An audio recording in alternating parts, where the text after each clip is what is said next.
नमस्कार साथियों, आप लोगों का बहुत-बहुत स्वागत है मेरे यूट्यूब चैनल मुदगल बायोलॉजी में। देखिए आपको पता है इस चैनल पे हम बात करते हैं आरपीएससी सेकंड ग्रेड साइंस के बारे में, जो आपकी एग्ज़ाम होने वाली है 2026 में। मैंने आपको बताया था कि इस चैनल पे मैं जो ग्रेजुएशन पोर्शन है बायोलॉजी का, उसको कंप्लीट कराऊँगा, ठीक है? इसी क्रम में हम आगे बढ़ते हैं तो यूनिट फर्स्ट जो है हमने कंप्लीट कर ली थी और अभी हम यूनिट सेकंड की बात करते हैं और यूनिट सेकंड जो है अपनी वो जेनेटिक्स है, जिसमें पहला टॉपिक था वो हमने क्लियर कर लिया। अभी हम सेकंड टॉपिक की बात करते हैं जिसका नाम है सेक्स डिटर्मिनेशन और सेक्स लिंक्ड डिजीज़, ठीक है? देखिए, आज एक बहुत ही अच्छी चीज़ हुई कि आज के दिन हमारे 6000 सब्सक्राइबर जो हैं वो सॉरी 6000 सब्सक्राइबर जो हैं वो क्या हो चुके हैं, कंप्लीट हो चुके हैं और ये सब आप सब लोगों के सपोर्ट और प्यार की वजह से हुआ है। जो भरोसा आप लोगों ने हमारे ऊपर जताया, उसकी वजह से ये सब पॉसिबल हो पाया है और इससे हमारी जो क्वालिटी है वो भी आप लोगों को पता चलती है कि किस तरीके का क्वालिटी कंटेंट हम आपको प्रोवाइड कराते हैं, ठीक है? अगली जो इम्पोर्टेंट चीज़ है कि यहाँ जो सारी चीज़ें हैं वो आपको फ्री ऑफ कॉस्ट दी जा रही हैं, ठीक है? अब एक चीज़ मैं कहना चाहूँगा बहुत इम्पोर्टेंट कि जो भी चीज़ हमें फ्री में मिलती है, उसकी हम क्या है कभी भी वैल्यू नहीं करते, ठीक है? जो चीज़ हमें फ्री में मिल रही होती है कभी भी हम उसकी वैल्यू नहीं करते, जो कि बहुत ही गलत अप्रोच होती है। कई बार फ्री में हमें कुछ ऐसी वैल्यूएबल चीज़ें मिल जाती हैं जिनकी आप मार्केट में लेने जाओगे तो वो 10,000 या 15,000 की भी आपको नहीं मिलेगी। कई सारे बच्चों के मेरे पास फ़ोन आए, आपको मैं बताऊँ, तो उन्होंने बताया कि सर जो भी हमने कोर्स परचेज़ किए हैं, उस कोर्स में हमें वो क्वालिटी नहीं मिल रही है, जो हम आपकी क्लासेस से लेते हैं। तो आप क्यों ना एक पेड कोर्सेज़ स्टार्ट कर दें, तो आप रेगुलर क्लास लेके आएँगे तो हम आपको पेड भी देने को तैयार हैं, यानी कि पेमेंट करने के लिए भी तैयार हैं। तो मैंने क्लियरली मना कर दिया कि अभी हमारा जो है इस तरफ कोई भी ध्यान नहीं है कि हम पेड कोर्स आपके लिए लॉन्च करें, ठीक है? उसके पीछे कई सारे कारण हैं कि एक तो टाइम का इश्यू है कि अपने पास टाइम नहीं है। दूसरा अपने पास इतने रिसोर्सेज़ नहीं है कि अपन रेगुलर क्लासेस जो हैं वो चला पाएँ, ठीक है? तो आप लोगों के लिए जितना टाइम मुझे मिलता है, ठीक है? उतना टाइम मैं देता हूँ और जो कंटेंट है उसको बनाता भी मैं ही हूँ, आपको पता होगा। फिर उसकी वीडियो जो है वो भी रिकॉर्ड मुझे ही करनी होती है। फिर उसकी एडिटिंग भी मुझे ही करनी होती है, थोड़ी बहुत जो आगे कट्स लगाने होते हैं, पीछे कट्स लगाने होते हैं। फिर उसको अपलोड भी मुझे ही करना होता है, तो बहुत सारी चीज़ें जो हैं हो जाती हैं, इसलिए वीडियो थोड़ी लेट हो जाती है, ठीक है? प्लस ये जो पीपीटी तैयार करनी होती है, ये इसको भी मैं ही तैयार करता हूँ, ठीक है? कोई भी मेरे पास टीम नहीं है, कोई भी मेरे पास अलग लोग नहीं है। तो इसलिए वीडियो जो है थोड़ी-सी लेट हो जाती है। आप इस चीज़ को ज़्यादा वो ना लें कि सर आप जान के लेट करते हैं, ऐसा कुछ भी नहीं है। बस जो भी चीज़ें हैं वो अपने आप हो रही हैं। रही बात कंटेंट की, तो कंटेंट की मैंने आपको बताया था कि जो सीबीएच की बुक होती है, उसकी जो पीडीएफ है मैं आपको प्रोवाइड करा दूँगा। तो जेनेटिक्स वाला जो पोर्शन है, ये जो यूनिट है इसकी मैंने कंप्लीट पीडीएफ प्रोवाइड करा दी है। अब आप कहते हो कि सर आगे हम जो यूनिट पढ़ रहे हैं उसकी पीडीएफ हमें चाहिए, तो बिल्कुल आपकी बात सही है। हो सकता है आप जेनेटिक्स से आगे बढ़ गए होंगे, आगे की यूनिट आप कर रहे होंगे। तो उसके लिए मैंने क्या निकाला है कि मैं बहुत जल्दी जो सारी यूनिट की पीडीएफ है उनको बनाने की कोशिश करूँगा कि एक बार बैठ के मैं किसी दिन संडे को या किसी दिन मेरे पास टाइम होता है तो मैं सारी पीडीएफ एक बार बना के रख लूँ और फिर धीरे-धीरे आप लोगों को प्रोवाइड कराता चलूँ, ठीक है? तो ये चीज़ मैंने अपने लेवल पे सोची है। इसके अलावा भी कोई सुझाव है आपके पास तो आप कमेंट बॉक्स में बता सकते हैं, उनको ज़रूर से हम क्या करेंगे मेंशन कर लेंगे, ठीक है? तो चलिए आज का वीडियो हम शुरू करते हैं। आज का जो अपना टॉपिक रहने वाला है वो सेक्स डिटर्मिनेशन रहने वाला है, जिसे अपन कहते हैं हिंदी के अंदर यदि मैं बात करूँ, तो इसे कहा जाता है लिंग का निर्धारण करना, ठीक है? जेनेटिक्स में आप देखोगे सिलेबस अभी मैं बात करता हूँ आपके सामने, तो आप देखोगे जेनेटिक्स वाली यूनिट जो ग्रेजुएशन पोर्शन में आपको देखने के लिए मिलेगी, तो ये सारी चीज़ें आपको टॉपिक्स जो हैं देखने के लिए मिलेंगी। हमने regulation of gene expression in prokaryotes जो है इसको कंप्लीट कर लिया था। यूकैरियोट्स आपको नहीं पढ़ना है, वो सिलेबस से हटा दिया गया है, इंपॉर्टेंट चीज़। दूसरा टॉपिक आपका है वो है सेक्स डिटर्मिनेशन, जो आज हम पढ़ने वाले हैं, और सेक्स लिंक्ड इनहेरिटेंस, ये भी आज के होगा टॉपिक में ही हम क्या कर लेंगे, कवर कर लेंगे। तो ये दो टॉपिक भी आपके आज क्लियर हो जाएंगे। इसके बाद मैटरनल इनहेरिटेंस रह जाएगा, म्यूटेशन रह जाएंगे और क्रोमोसोमल अबेरशंस रह जाएंगे। ये तीन टॉपिक और रह जाएंगे। इसके बाद आपकी जो यूनिट है वो क्या हो जाएगी, यहाँ पे कंप्लीट हो जाएगी, ठीक है? इसके अलावा एक छोटी सी चीज़ और मैं आपको बताना चाहता हूँ कि अभी भी कुछ लोगों के लिए कंटेंट जो है वो नहीं मिल रहा है, यानी कि उनको अभी ये नहीं पता चल रहा है कि हम कहाँ से पढ़ें और क्या पढ़ें। कई सारे मेरे पास क्वेरीज आती हैं, कॉल भी आती है, मैसेज भी आते हैं, तो उनको भी ये नहीं पता चल रहा कि हम कहाँ से पढ़ें, क्या पढ़ें। तो मैं सोच रहा हूँ क्यों ना एक वीडियो आपके लिए सेपरेट लेके आ जाऊँ कि कहाँ से पढ़ें और क्या पढ़ें, इससे आपको थोड़ा सा गाइडेंस मिल जाएगी। दूसरी चीज़ जो है उनको अभी भी ये कन्फ्यूज़न है, वो अभी भी इस चीज़ को लेके कन्फ्यूज़न है कि हम तैयारी किसकी करें, थर्ड ग्रेड की तैयारी करें या फिर सेकंड ग्रेड की तैयारी करें। क्योंकि थर्ड ग्रेड में आपने देखा अभी बिल्कुल 1000 पोस्ट आई हैं, बिल्कुल ही बहुत ज़्यादा कम पोस्ट हैं और इससे ज़्यादा पोस्ट आपकी सेकंड ग्रेड में दी गई हैं, 1350 के करीब पोस्ट हैं आपकी, ठीक है? तो ऑब्वियस सी बात होती है कि थर्ड ग्रेड में 1000 पोस्ट हैं और कंपटीशन बहुत ज़्यादा है, वहीं अपन सेकंड ग्रेड की तरफ जाएँगे तो हमें 1350 ज़्यादा चांस देखने के लिए मिल रहा है, ठीक है? तो ये जो चीज़ें हैं, ये दोनों ही वीडियो मेरे बिल्कुल विश लिस्ट में पड़े हुए हैं, मैं बहुत जल्दी इन पे आपके लिए वीडियो लेके आने वाला हूँ, ठीक है? बिल्कुल भी आप चिंता मत करिए। आज की वीडियो जो हम बात कर रहे हैं वो केवल बात कर रहे हैं सेक्स डिटर्मिनेशन और सेक्स लिंक्ड इनहेरिटेंस की बात करेंगे, ठीक है? एक बेसिक मैं आपको बता दूं कि सेक्स डिटर्मिनेशन होता क्या है, यानी कि हिंदी में यदि मैं बात करूं तो लिंग का निर्धारण होता क्या है। तो जब जीव जन्म लेता है तो आपको पता होगा कि जो मेल के स्पर्म होते हैं और फीमेल का जो ओवा होता है, वो दोनों आपस में क्या करते हैं, फ्यूज़ करते हैं। फ्यूज़ करने के बाद क्या बनता है, एक 2n ज़ाइगोट बनता है। क्या बनता है, ज़ाइगोट बनता है। ज़ाइगोट में आगे डिवीज़न होता है, डिवीज़न होने के बाद वो एक जीव का रूप लेता है। तो जब ये ज़ाइगोट के बाद आगे डिवीज़न होंगे तब इसके लिंग का निर्धारण होगा, यानी कि इसके सेक्स का डिटर्मिनेशन हो जाएगा कि ये सेक्स में क्या बनेगा, ये मेल बनेगा या फिर ये फीमेल बनेगा। तो इस चीज़ का निर्धारण कौन करता है, किस तरीके से ये निर्धारित होता है कि आगे आने वाला जो जीव है वो मेल होगा या फीमेल होगा, बस इसी की बात करते हैं हम, किसके बारे में, सेक्स डिटर्मिनेशन के बारे में। ठीक है। अगला आपका टॉपिक है कि सेक्स लिंक्ड इनहेरिटेंस। आपको पता होगा हमारी बॉडी के अंदर, जैसे ह्यूमंस की मैं बात करूँ तो 46 क्रोमोसोम्स पाए जा रहे हैं। ठीक है। जिसमें यदि मैं बात करूँ तो 23 जो है वो पेयर्स हैं। ठीक है। जिसमें से मैं बात करूँ जो 22 पेयर क्रोमोसोम्स होते हैं जिनको हम कहते हैं ऑटोसोम। क्या कहते हैं अपन, ऑटोसोम कहते हैं। ऑटोसोम का मतलब होता है कि ये हमारी सोमेटिक सेल का जो है डिटर्मिनेशन करते हैं कि हमारी पूरी बॉडी किस प्रकार से बनेगी। और जो एक जोड़ा होता है 23 नंबर का जो पेयर होता है वो हमारे सेक्स क्रोमोसोम्स होते हैं। यानी कि ये हमारे केवल और केवल किसका निर्धारण करते हैं, सेक्स का निर्धारण करते हैं, हमारे जो जेंडर है उसका निर्धारण करते हैं। अब जितनी भी जो डिजीज़ हैं या जो भी चीज़ इन सेक्स क्रोमोसोम के पास इस या फिर इनके ऊपर जो भी चीज़ उपस्थित होगी, जो भी चीज़ प्रेजेंट होगी, वो आगे आने वाली पीढ़ी में, आगे आने वाली जो ऑफ स्प्रिंग है उसमें किस प्रकार से इनहेरिटेंस होगी, बस उसी की बात करते हैं हम, किसके बारे में, सेक्स लिंक्ड इनहेरिटेंस। ठीक है। तो जैसे ह्यूमंस की बात करूँ उसमें दो प्रकार के क्रोमोसोम पाए जा रहे हैं, एक्स क्रोमोसोम और वाई क्रोमोसोम। तो जितनी भी चीज़ें हैं, कुछ चीज़ें ऐसी हैं जो एक्स क्रोमोसोम्स के ऊपर उपस्थित होती हैं। तो एक्स क्रोमोसोम जो है आगे आने वाली पीढ़ी में किस प्रकार से उन चीज़ों को इनहेरिटेंस करेगी, आगे भेजेगी। कुछ चीज़ें ऐसी हैं जो वाई क्रोमोसोम के अंदर पाई जा रही हैं, ऊपर पाई जाती हैं। तो वाई क्रोमोसोम के अंदर या फिर वाई क्रोमोसोम अपनी उन चीज़ों को किस प्रकार से अगली पीढ़ी में इनहेरिटेंस करेगा, इसकी हम इन दो टॉपिक्स के अंदर बात करने वाले हैं। तो बेसिक मैं सोचता हूँ आपके दिमाग में बन गया होगा, एक बार जो खाका है वो तैयार हो गया होगा। अब हम इसको डिटेल में पढ़ने वाले हैं। ठीक है, चलिए। सबसे पहला टॉपिक हमारे सामने आने वाला है जिसका नाम है सेक्स डिटर्मिनेशन और सेक्स लिंक्ड इनहेरिटेंस। ये टॉपिक नंबर 2 है। तो ये यूनिट जो आपकी चल रही है सेकंड नंबर की, उसका टॉपिक नंबर 2 है, ध्यान रखना। ठीक है। देखिए, सबसे पहले परिचय की हम बात करते हैं। तो सेक्स डिटर्मिनेशन, मैंने जो कंटेंट है वो आपको हिंदी और इंग्लिश दोनों में बना रखा है। आप हिंदी में भी पढ़ सकते हैं, इंग्लिश में भी पढ़ सकते हैं। इसकी जो पीडीएफ है वो आपको पता है कि हम टेलीग्राम चैनल पे अपलोड करा देते हैं। ठीक है। वहाँ जाके आप क्या कर सकते हैं, उसको डाउनलोड कर सकते हैं, प्रिंट भी करा सकते हैं, जैसी आपकी इच्छा है। और इसमें से कोई इंपॉर्टेंट चीज़ लगती है तो वो आप लिख के अपने नोट्स के अंदर भी ऐड कर सकते हैं। ठीक है। और टेलीग्राम चैनल आप ज्वाइन कैसे करोगे, तो लिंक आपको नीचे डिस्क्रिप्शन के अंदर देखने के लिए मिल जाएगी। चलिए। सेक्स डिटर्मिनेशन है क्या, तो देखना, लिंग निर्धारण वह जैविक प्रक्रिया है, एक बायोलॉजिकल प्रोसेस है जिसमें किसी जीव के लिंग का निर्धारण होता है। निषेचन या प्रारंभ विकास के समय तय किया जाता है कि उसका लिंग नर होगा या मादा होगा। ये सिंपल सी बात मैंने आपको बता दी थी। ज़्यादातर जो ऑर्गेनिज्म होते हैं, अधिकांश जो जीव होते हैं, ये प्रक्रिया आनुवांशिक कारकों द्वारा नियंत्रित होती है, यानी कि गुणसूत्रों द्वारा, यानी कि क्रोमोसोम के द्वारा ये कंट्रोल होती है कि कोई भी स्पीसीज क्या बनेगी, मेल बनेगी या फीमेल बनेगी। ठीक है। लेकिन कुछ प्रजातियां ऐसी होती हैं, कुछ स्पीसीज ऐसी होती हैं जिनमें ये पर्यावरणीय यानी कि आसपास का एनवायरनमेंट ये डिसाइड करता है कि मेल होगा या फीमेल, या फिर उनके अंदर जो हार्मोन प्रेजेंट होते हैं वो ये निर्धारित करते हैं कि ये मेल होगा या फीमेल होगा। ठीक है। तो ज़्यादातर जो जीव हैं वो क्या होंगे, आनुवंशिक रूप से यानी कि गुणसूत्रीय रूप से क्रोमोसोम इस चीज़ का निर्धारण करेंगे। लेकिन कुछ प्रजातियां जो है एनवायरनमेंट पे डिपेंड करती हैं और कुछ हार्मोन पे भी क्या करती हैं, डिपेंड करती हैं। एक एक की हम यहाँ पे बात करने वाले हैं। अब हम बात करेंगे कि भाई इसका फ़ायदा क्या है, इसके महत्व क्या हैं। तो सबसे पहला महत्व है कि जनसंख्या में नर व मादा का अनुपात बनाए रखने के लिए, कि जितने डिटर्मिनेशन मेल का हो रहा है उतना ही किसका होना चाहिए, फीमेल का होना चाहिए, जिससे कि जो सेक्स फीमेल जो सेक्स रेशियो है वो क्या रहे, बराबर बना रहे। ठीक है। इसके बाद जो यौन प्रजनन और आनुवंशिक विविधता क्या रहे, सुनिश्चित करता है, यानी कि इंश्योर करता है कि सेक्सुअल रिप्रोडक्शन और गेमेटिक जो जेनेटिक वेरिएशन है वो प्रॉपर हो रही है, नहीं हो रही है। तीसरा इसका होता है वंशागति और विकास का अध्ययन करने में ये सहायता प्रदान करता है। तो ये 3 इसके महत्व हो जाते हैं। इसके बाद हम बात करते हैं कि लिंग निर्धारण के प्रकार कौन-कौन से हैं, यानी कि टाइप्स ऑफ सेक्स डिटर्मिनेशन। अभी हमने बात कर ली थी, वापस हम बात कर लेते हैं। सबसे पहला होता है क्रोमोसोमल सेक्स डिटर्मिनेशन, दूसरा होता है जेनिक सेक्स डिटर्मिनेशन, तीसरा होता है एनवायरमेंटल सेक्स डिटर्मिनेशन और चौथा होता है हार्मोनल सेक्स डिटर्मिनेशन। गुणसूत्रीय लिंग निर्धारण का मतलब क्या है कि जो गुणसूत्रों से लिंग का निर्धारण होगा। जीनिक का मतलब क्या है, जो जीन्स हैं वो क्या करेंगे, गुणसूत्रों का निर्धारण सॉरी लिंग का निर्धारण करेंगे। इन्वायरमेंटल का मतलब क्या होता है कि जो आसपास का वातावरण है, पर्यावरण है, वो लिंग का निर्धारण करेगा। और हार्मोनल का मतलब क्या होता है कि जो हार्मोन्स होते हैं वो निर्धारित करेंगे कि अगला आने वाला जो जीव है वो मेल होगा या फीमेल होगा। एक एक की हम यहाँ पर डिटेल में बात करने वाले हैं। सबसे पहले नंबर पर हमारे सामने आ जाता है क्रोमोसोमल सेक्स डिटर्मिनेशन, यानी कि गुणसूत्रीय लिंग का निर्धारण।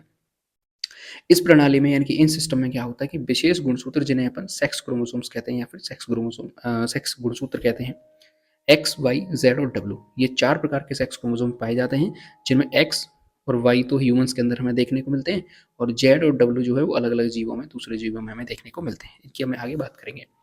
जीव के लिंग का निर्धारण करते हैं, ठीक है। इसको डिस्कवर किसने किया? तो स्टीवेंस और विल्सन नाम के साइंटिस्ट थे, 1905 के अंदर इस प्रणाली की खोज की थी। तो यहाँ से आपका इंपॉर्टेंट क्वेश्चन बन सकता है, ठीक है। चलिए, सबसे पहले हम पहले टाइप की बात कर लेते हैं, जो कि होता है X X X Y type, जो कि ह्यूमन टाइप सिस्टम भी कहते हैं, क्योंकि ये ह्यूमन के अंदर हमें देखने को मिल जाता है, ठीक है।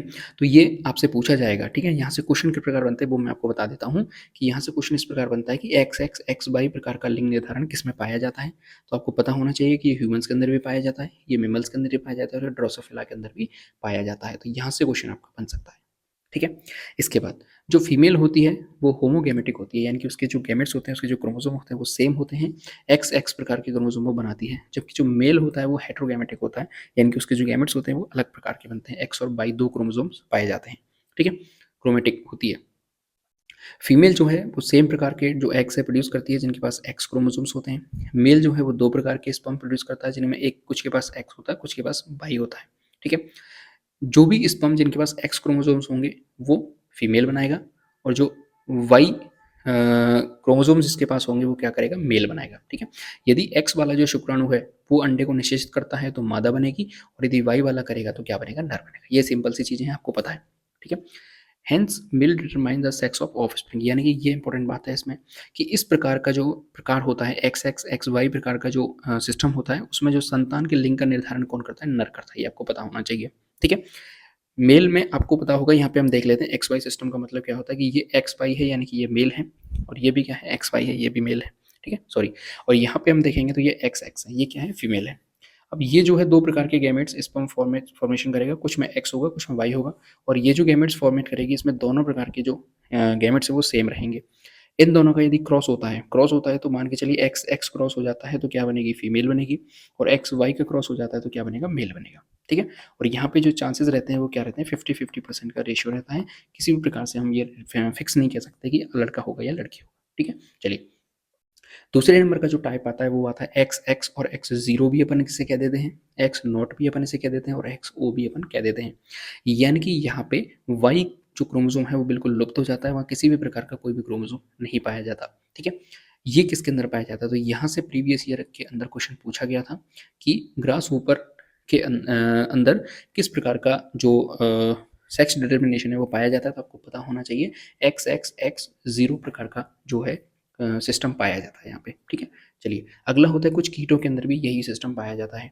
इसमें जो फीमेल होती है वो एक्स एक्स होती है, और मेल होता है उसमें वाई क्रोमोसोम जो है नहीं पाया जाता, उसकी जगह अपन इसको जीरो से दर्शा देते हैं, इसको ओ से दर्शा देते हैं, या फिर इसको नॉट भी अपन पढ़ लेते हैं, ठीक है। ओनली वन एक्स पाया जाता है, नो वाई, यानी कि वाई यहाँ पे नहीं पाया जाता, ठीक है। जो मेल है वो दो प्रकार के स्पर्म प्रोड्यूस करता है, कुछ के पास एक्स होगा और किसी के पास कुछ नहीं होगा, या फिर इसे अपन ओ से दर्शा रहे हैं। एक्स वियरिंग जो स्पर्म होगा वो फीमेल होगी, और जो ओ वियरिंग स्पर्म होगा वो क्या बनेगा? मेल बनेगा। यानी कि जो एक्स वाला शुक्राणु है वो मादा बनाएगा, और जो जीरो वाला है वो क्या बनाएगा? नर बनाएगा। इस प्रकार से आप यहाँ पे देख सकते हैं, जैसे मान के चलिए ये क्या है? फीमेल है, ये फीमेल के दोनों एक्स एक्स हैं, ये मेल के एक्स और जीरो हैं। यदि ये दोनों क्रॉस करेंगे तो एक्स एक्स बनेगा, ये दोनों क्रॉस करेंगे तो एक्स एक्स बनेगा, ये दोनों क्रॉस करेंगे तो एक्स जीरो बनेगा, और ये दोनों क्रॉस करेंगे तो एक्स जीरो बनेगा। तो इससे होगा क्या? 50% फीमेल बनेंगे और 50% मेल बनेंगे। इसमें इंपॉर्टेंट चीज आपको ध्यान रखनी है कि एक्स जीरो वाला कौन होगा? मेल होगा, ठीक है। जैसे हमने पीछे वाले सिस्टम में देखा था एक्स वाई में कौन हो रहा था? मेल हो रहा था। यहाँ पे वाई जो है वो लुप्त हो जाएगा, उसकी जगह क्या आ जाएगा? ओ आ जाएगा, ठीक है। चलिए, दूसरा अपना कंप्लीट हो गया। तीसरा तीसरा आता है हमारे सामने जेड जेड जेड डब्ल्यू। यहाँ से प्रीवियस ईयर के अंदर क्वेश्चन पूछा गया था, अभी जो पेपर हुआ है उसमें, कि वर्ड्स के अंदर या फिर रेप्टाइल्स के अंदर किस प्रकार का पाया जाता है। तो आपको पता होना चाहिए, यहाँ से क्वेश्चन बनता है कि वर्ड्स के अंदर किस प्रकार का पाया जाता है। तो जेड जेड जेड डब्ल्यू प्रकार का पाया जाता है, ठीक है। इसमें जो मेल होता है वो जेड जेड होता है, और जो फीमेल होती है वो जेड डब्ल्यू होती है। यानी कि यहाँ पे जो नर पाया जाएगा वो समान प्रकार के स्पर्म बनाएगा, यानी कि समान प्रकार के गैमेट्स बनाएगा जो मेल होगा। उल्टा सिस्टम है उन दोनों से। और जो फीमेल होगी वो क्या करेगी? अलग प्रकार के जो गैमेट्स है वो बनाएगी, ठीक है। नर के पास क्या होंगे? जेड जेड होंगे, और मादा के पास जेड डब्ल्यू होंगे, ध्यान रखना। जो फीमेल है वो हेट्रोगैमेटिक होती है, जेड और डब्ल्यू प्रकार के एक्स प्रोड्यूस करता है। वहीं पे जो मेल होता है वो क्या करता है? होमोगैमेटिक होता है, यानी कि वो समान प्रकार के गैमेट्स प्रोड्यूस करता है जिसमें जेड जेड होते हैं, ध्यान रखना। Hence female determine the sex of offspring, यानी कि ये इंपॉर्टेंट लाइन यहाँ से हो जाती है, और यहाँ से क्वेश्चन बनने के पूरे चांस होते हैं कि जेड जेड जेड डब्ल्यू प्रकार के सेक्स डिटर्मिनेशन में जो लिंग का निर्धारण है वो कौन करता है, मादा करती है, ये आपको ध्यान होना चाहिए। ठीक है, बाकी जो दोनों थे उनमें कौन कर रहा था, उनमें लिंग का निर्धारण नर कर रहा था, क्योंकि वहाँ पे वो हेट्रोगैमेटिक होता है, क्योंकि उसमें विषम प्रकार के जो युग्मक हैं वो बनते हैं।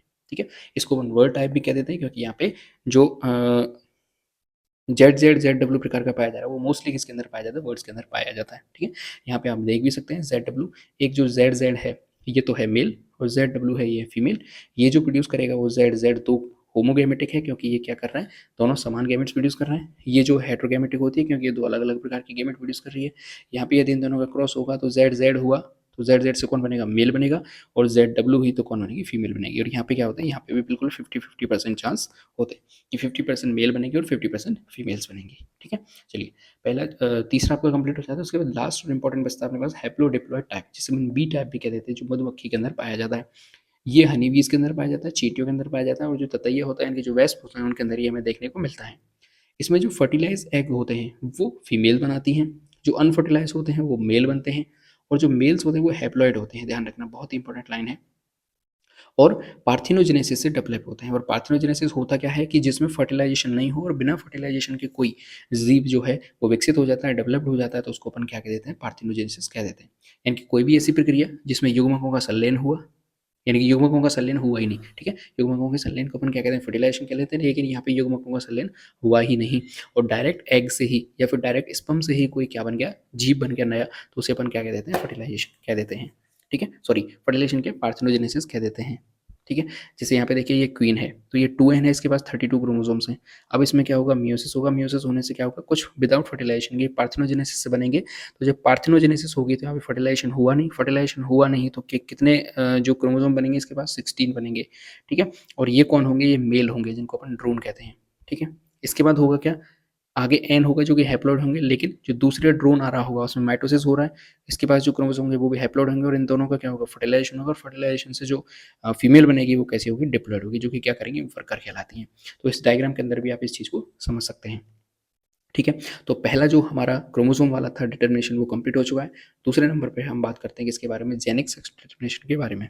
इसमें क्या होता है कि इस प्रणाली में कोई अलग सेक्स गुणसूत्र नहीं होते हैं, लिंग कुछ विशेष जीनों द्वारा निर्धारित होता है जो ऑटोसोम पर स्थित होते हैं। अभी मैंने आपको पीछे बताया था, वापस आपको बता देता हूँ। ह्यूमंस के अंदर जो 22 पेयर होते हैं, ठीक है, या 22 पेयर होते हैं, वो क्या होते हैं, ऑटोसोम होते हैं। ठीक है, ये सोमेटिक सेल का डिटर्मिनेशन करते हैं। इसके बाद जो 23rd नंबर का या 23 नंबर का जो पेयर होता है, इसको अपन सेक्स क्रोमोसोम कहते हैं। ठीक है, अब इस जो जेनिक सेक्स डिटर्मिनेशन होता है, इसमें क्या होता है कि जो सेक्स क्रोमोसोम्स हैं ये होते ही नहीं है, यानी कि ये क्या होते हैं, यहाँ पे एब्सेंट होते हैं। तो फिर लिंग का निर्धारण कौन करेगा, तो जो भी विशेष प्रकार के जीन्स होंगे जो सेक्स का डिटर्मिनेशन करेंगे वो इन ऑटोसोम्स के ऊपर क्या रहेंगे, प्रेजेंट रहेंगे। ठीक है, चलिए एग्जाम्पल की बात करें तो आपको एग्जाम्पल ध्यान होना चाहिए। सबसे पहले मक्का आ जाता है, मेज, जो सर्टेन जीन्स डिसाइड मेल और फीमेल फ्लावर्स, यानी कि जो कुछ जीन ऐसे हैं जो डिसाइड करते हैं कि जो मेल होगा या फिर जो पुष्प बन रहा है वो मेल होगा या फिर फीमेल होगा। ठीक है, मक्का आपको ध्यान रखना है, मक्का में जो है वो किसका उदाहरण है, जेनिक सेक्स डिटर्मिनेशन का उदाहरण है। ध्यान रखना, पेपर के अंदर आ भी सकता है। ठीक है, तीसरे हम बात करते हैं किसके बारे में, इन्वायरमेंटल सेक्स डिटर्मिनेशन के बारे में, यानी कि अब यहाँ पे पर्यावरण ये डिसाइड करेगा, आसपास का जो इन्वायरमेंट है वो ये डिसाइड करेगा कि आगे आने वाला जो जीव है वो मेल होना चाहिए या फिर फीमेल होना चाहिए। ठीक है, इस प्रकार के में जो विकास के दौरान पर्यावरण लिंग को क्या करता है, नियंत्रित करता है या फिर निर्धारित करता है। एग्जाम्पल यहाँ पे इंपॉर्टेंट हो जाते हैं। इसमें यदि मैं इंपॉर्टेंट एग्जाम्पल की बात करूँ तो बोनेली आपसे पेपर के अंदर पूछा जाता है। ठीक है, फिर भी हम किसकी बात कर लेते हैं, रेप्टाइल्स की बात कर लेते हैं। रेप्टाइल्स में जो है आसपास का जो तापमान है, इस इससे निर्धारित होता है कि आगे आने वाला जो जीव है वो लिंग का जो निर्धारण है, यानी कि वो फीमेल होगा या फिर मेल होगा। ठीक है, मेल होगा या फिर फीमेल होगा। इसका निर्धारण कौन कर रहा है, तापमान कर रहा है, ध्यान रखना। ठीक है, जैसे हम बात करें क्रोकोडाइल में, क्रोकोडाइल में क्या होता है कि जो इंटरमीडिएट टेम्परेचर होता है तो क्या होगा, ज़्यादातर मेल्स बनेंगे। ठीक है, अधिकतर क्या बनेंगे, नर बनेंगे। मगरमच्छों में मध्यम तापमान रहने पर अधिक नर बनते हैं। कछुओं में क्या होता है, जो हाई टेम्परेचर होता है, उच्च तापमान होता है, तो अधिक क्या बनती है, मादाएं बनती है। ध्यान रखना, इंपॉर्टेंट है। बोनेलिया जो है जिसे अपन मरीन बॉम्ब कह देते हैं, ये बहुत ज़्यादा इंपॉर्टेंट हो जाता है। इसमें जो लार्वा है, यदि लार्वा अकेला रह जाता है तो वो किस में कन्वर्ट हो जाता है, वो मादा के अंदर कन्वर्ट हो जाता है। ठीक है, लेकिन यदि लार्वा किसी कारणवश मादा से जुड़ गया तो फिर वो क्या बनेगा, नर बनेगा। ठीक है, ध्यान रखना, इस डायग्राम से हम यहाँ पे समझते हैं। मान के चलिए कोई लार्वा है वो अकेला है, अकेला है तो वो क्या बन जाएगा, फीमेल बन जाएगा। ठीक है, लेकिन अब ये फीमेल क्या हो गई, यहाँ पे आप देख सकते हैं ये फीमेल क्या हो गई, बड़ी हो गई। फीमेल बड़ी हो गई, और इस फीमेल बड़ी होने के बाद ये इसके क्या है, जेनाइटल पार्ट है। कि क्या है, इसके जेनाइटल पार्ट है। अब जो एक लार्वा है, लार्वा आने के बाद इन जेनाइटल पार्ट्स में क्या हो जाएगा, यहाँ पे आके स्टे कर जाएगा। इस तरीके से आप इसको देख सकते हैं, ठीक है। यहाँ पे आके क्या हो गया, अटैच हो गया। अटैच होने के बाद क्या होगा कि अब यहाँ पे एनवायरमेंटल अपना फैक्टर यानी कि रोल प्ले करेगा। रोल प्ले करने के बाद क्या होगा कि यहाँ पे जो अटैच हुआ है आके लार्वा, वो किसके अंदर बनेगा, वो मेल के अंदर कन्वर्ट हो जाएगा। यानी कि उसका जो डिटर्मिनेशन है वो क्या हो गया, मेल हो गया। ध्यान रखना, यहाँ से आपका क्वेश्चन 100% बनना तय है।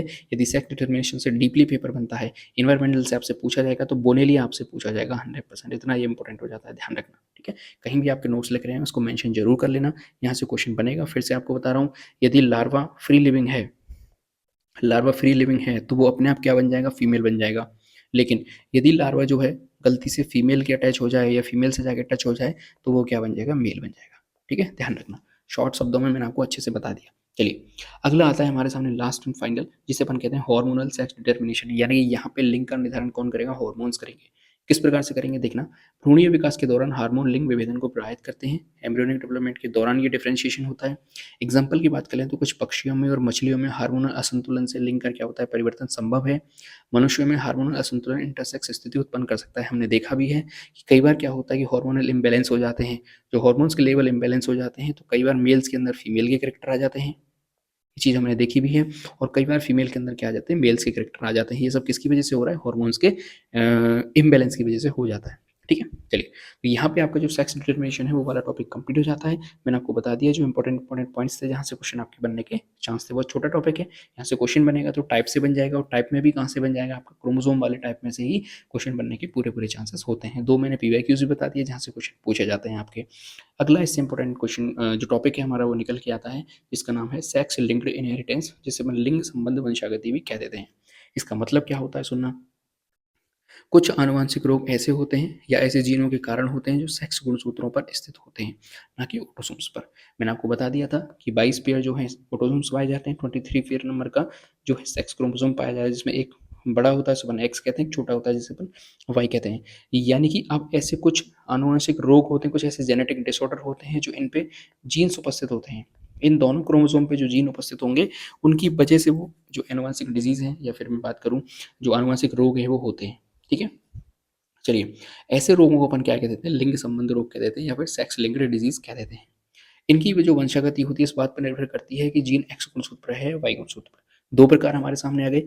यदि कोई जीन ऐसा है जो एक्स क्रोमोसोम पर उपस्थित है तो उसे अपन क्या कहेंगे, एक्स सेक्स लिंक्ड डिजीज कहेंगे। यदि कोई जीन ऐसा है जिसकी वजह से कोई आनुवंशिक बीमारी हो रही है, वो किसके ऊपर प्रेजेंट है, वो वाई क्रोमोसोम के ऊपर प्रेजेंट है, तो उसे अपन कहेंगे वाई लिंक्ड सेक्स डिजीज कहेंगे अपन उसे, ठीक है। चलिए, एक एक की हम बात करेंगे। तो ये तीन प्रकार के होते हैं। कुछ एक्स लिंक्ड डिजीज होते हैं जो एक्स क्रोमोसोम पे प्रेजेंट होते हैं, कुछ वाई लिंक्ड डिजीज होते हैं जो वाई क्रोमोसोम पे प्रेजेंट होते हैं, वो कुछ क्रिस क्रॉस इनहेरिटेंस भी होती है। सबसे पहले हम सेक्स लिंक्ड डिजीज की यहाँ पे बात करने वाले हैं। इन रोगों में जो दोषपूर्ण जीन होता है वो टोटली किस पे डिपेंड होते हैं, क्या फिर किस पे स्थित होते हैं, तो वो एक्स गुणसूत्र पर स्थित होते हैं। जो नर हैं वो अधिक प्रभावित होते हैं क्योंकि उनके पास केवल एक्स क्रोमोसोम्स होता है, ठीक है। मादाएं सामान्यतः वाहक का काम करती हैं क्योंकि उनका दूसरा एक्स सामान्य हो सकता है। ध्यान रखना, यहाँ पे जो क्वेश्चन बनेगा वो आपका इस लाइन से बनेगा, ठीक है, कि जो एक्स लिंक्ड डिजीज होती हैं उनमें मादाएं किसका रोल प्ले करती हैं, तो आपको ध्यान रखना उसमें मादा जो है वाहक का रोल प्ले करती हैं, और प्रभावित कौन होता है, सबसे ज्यादा नर प्रभावित होता है, ठीक है। चलिए, जिसमें जो एक्सीलेंट की जो डिजीज आती है उसमें सबसे पहले एग्जांपल की हम यहाँ पे बात करते हैं, वो हो जाता है हमारे सामने हीमोफीलिया, जिसे अपन ब्लीडर डिजीज भी कह देते हैं। ध्यान रखना, यह एक आनुवंशिक रोग है जिसमें रक्त का थक्का सामान्य रूप से नहीं बनता क्योंकि रक्त में थक्के बनाने वाले कारक की कमी हो जाती है, ठीक है। कॉज की बात करें तो यह रोग जो क्लॉटिंग फैक्टर 8 होता है या फिर 9 के निर्माण करने वाले जीन में दोष के कारण होता है। ध्यान रखना, सिम्टम्स क्या होते हैं कि हल्की चोट पर भी लंबे समय तक खून बहता है, जोड़ों और मांसपेशियों में आंतरिक रक्तस्राव होता है, प्रभावित भाग में दर्द और सूजन आ जाती है। जो इंपॉर्टेंट पार्ट है इसका वो ये है कि इसकी इनहेरिटेंस कैसे होता है, यानी कि इसकी वंशागति कैसे होती है। तो सुनना, एक्स लिंक्ड रिसेसिव कैसे होता है, तो वाहक माँ अपने पुत्र को रोग दे सकती है लेकिन पिता से पुत्र में ये रोग नहीं होता। ध्यान रखना, क्यों, मैंने आपको अभी बताया था कि इसमें जो माँ होती है वो किसका रोल प्ले करती है, वो वाहक का रोल प्ले करती है, वो कैरियर का रोल प्ले करती है।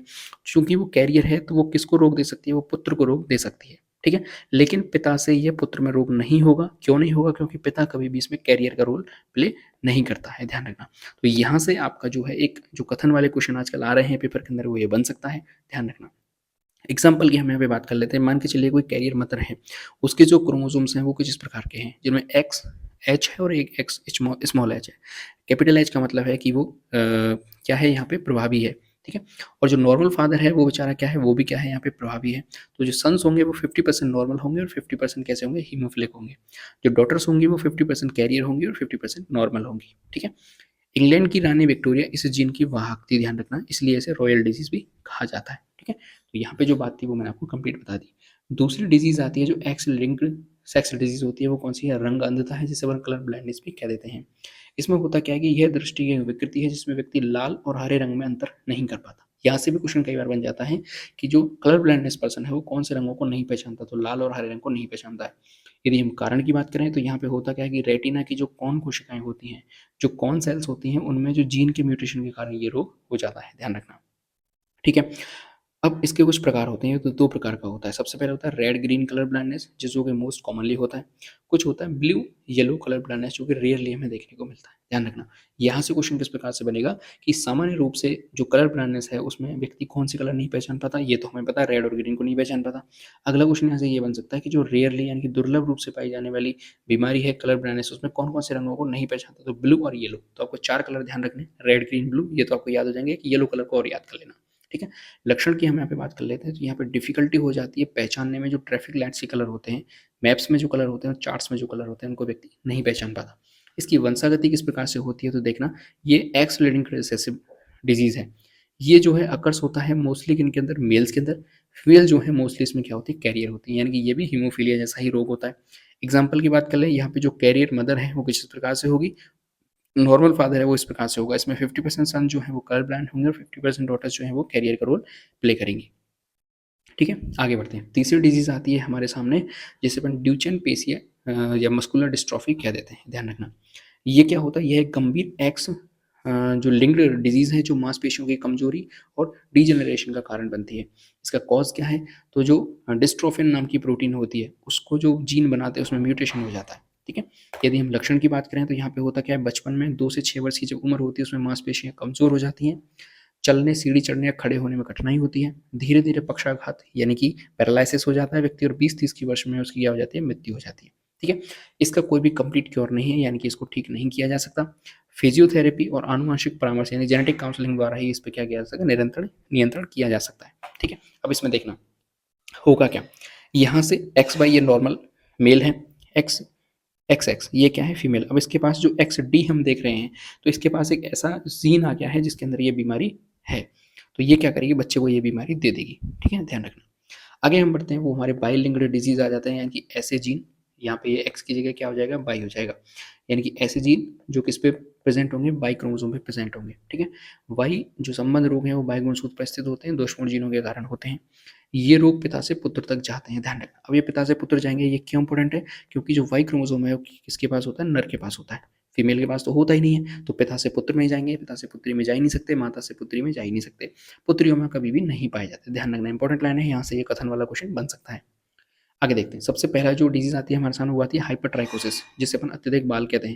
यहाँ पे आप देख सकते हैं, फोटो आपको काफी डरावने लग सकते हैं। ये हमारे सामान्यतः बीमारी नहीं होती है, ये रेयरली बीमारी है, लेकिन ऐसे सामान्य व्यक्तियों के कान, हमने गाँव में जो बूढ़े बड़े होते हैं उनके कानों पर हमने ऐसे बाल जनरली देखे होते हैं। तो ये जो बीमारी है ये कौन सी हाइपरट्राइकोसिस है, केवल और केवल मेल्स के अंदर देखने को मिलती है, कभी भी ये बीमारी आपने फीमेल्स के अंदर नहीं देखी होगी, ठीक है। इसमें होता क्या है, तो कान के जो बाहरी भाग होता है जिसमें पिन्ना कहते हैं, उस पर अत्यधिक बालों की उपस्थिति हो जाती है। ये कैसा है, ये वाई लिंक्ड जीन पुरुषों में अत्यधिक बालों की वृद्धि का कारण बनता है, फादर से सन में जाता है, ओनली इनसे मेल्स ही अफेक्टेड होते हैं, इससे फीमेल कभी भी अफेक्टेड नहीं होती। क्यों नहीं होती, मैंने कारण बता दिया, क्योंकि वाई क्रोमोसोम कभी भी फीमेल के अंदर नहीं पाया जाता, ध्यान रखना। दूसरी डिजीज की हम यहाँ पे बात कर लेते हैं, वो होती है वाई लिंक्ड इनफर्टिलिटी, जिसे अपन वाई संबंध बांझपन भी कह देते हैं। इसमें होता क्या है, जो वाई गुणसूत्र के जीनों में म्यूटेशन के कारण शुक्राणु के निर्माण में क्या हो जाती है, असफलता हो जाती है, यानी कि यहाँ पे शुक्राणु प्रोड्यूस हो ही नहीं पाते।